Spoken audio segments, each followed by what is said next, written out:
Bah alors, ça faisait un petit moment qu'on s'était pas parlé de Lascaux. Essayer de faire ça bien. J'ai trouvé que c'était une bonne idée de vous parler de presque 2 mois de petite vie ici à Copenhague. Donc je pense que ça va être sympa. Restez et puis enjoy. Ok, donc je viens à l'instant de terminer un tombeau dans Tomb Raider pendant cette journée de confinement étant donné que j'ai pas stage. Et je me disais, quoi de mieux en cette période de coronavirus de faire un tuto. Non, je déconne. Non, mais je vais vous apprendre à être Tom Cruise dans la guerre des mondes.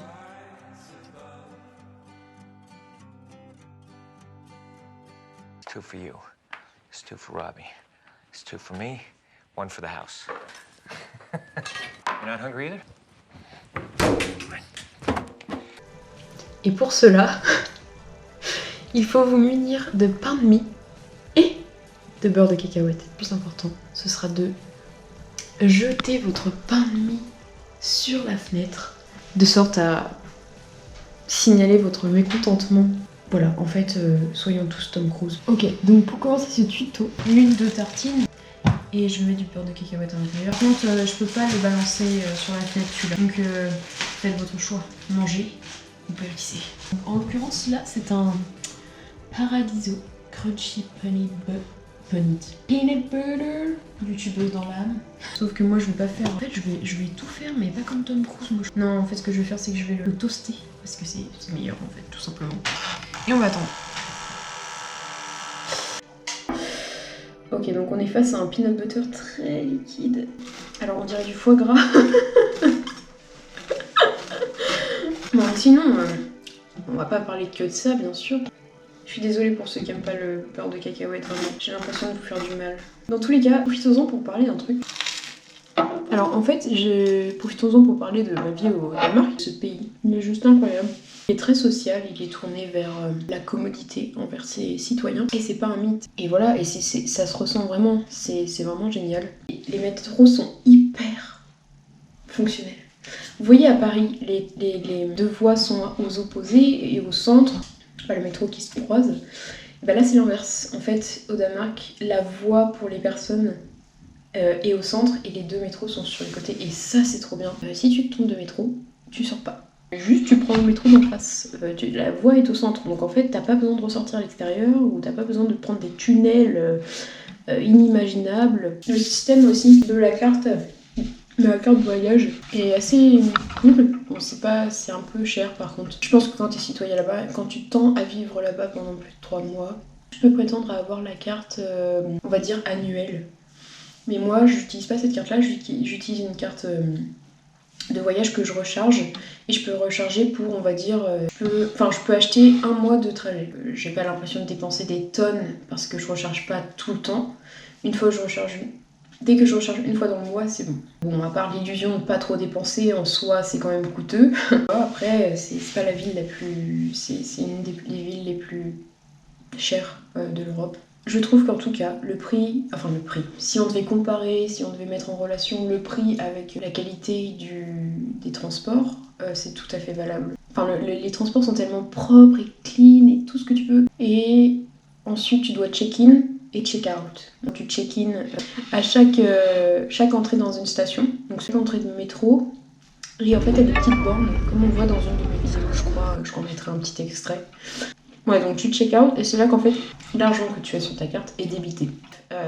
C'est trop bien. C'est pratique, t'as pas de...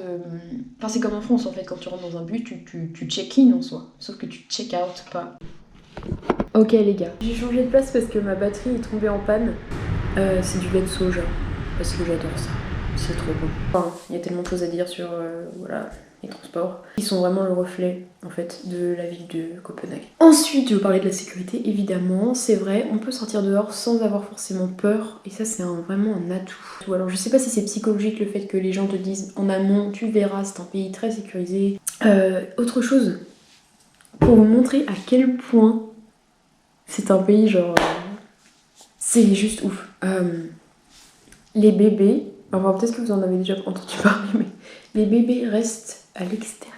Les poussettes restent à l'extérieur. Alors au premier abord, ça m'a paru très étrange. Et effectivement, c'est normal chez eux, et je crois dans d'autres pays scandinaves également, donc en Finlande et en Norvège.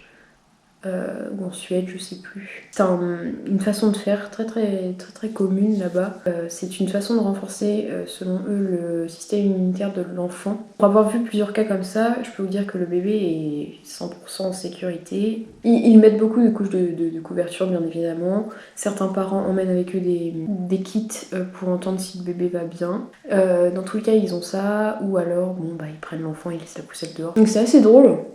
Et c'était trop drôle parce qu'avec ma coloc Johanna, on était justement à Beist. On était chez Beist. Beist, c'est un super beau restaurant italien en fait. Où tout est fait maison, la charcuterie, etc. Et tu manges des pizzas, des plateaux de charcuterie, voilà, c'est super bon, bref. Là-bas, c'était la première fois que Johanna, elle voyait ce type de coutume, on va dire. Du coup, je lui montre, je lui dis, regarde, là, il y a 2-3 poussettes à l'extérieur, t'as vu et tout. Et elle me dit, elle était choquée en fait. Et c'était trop drôle parce qu'elle était là, mais il faut que je le dise à ma mère, elle va trop rire, elle va les prendre pour des fous et tout. Et effectivement, ça va louper. Comme on n'est pas habitué forcément, on se dit que c'est pas bien de faire ça et tout. Mais non, en fait, c'est juste un autre moyen de vivre. Ok, du coup, j'ai encore changé de lieu. Et on est un autre jour. Mais en fait, pendant que je faisais le montage, j'avais pas fini ma phrase et le reste de la phrase n'était pas très intéressant. Du coup, je vais finir cette vidéo, tout simplement. Le Danemark est vraiment un pays ouf. Et même si j'ai parlé aujourd'hui que des transports et de la sécurité, et entre guillemets, ouais, on va dire les services, je parlerai plus tard, je pense, de l'ambiance générale, des activités que j'ai pu faire, même des personnes que j'ai pu rencontrer et l'état d'esprit en général, on va dire social. Et en fait, quand t'arrives dans le pays, tu te sens hyper bien. Et je comprends maintenant pourquoi c'est considéré comme un des pays où il fait le plus bon vivre. Je pense que je vais terminer cette vidéo là-dessus. J'ai quand même hâte de retourner en France pour expliquer tout ça à mes proches et répondre à toutes leurs questions. Et ça va être génial, je pense. Ciao. 6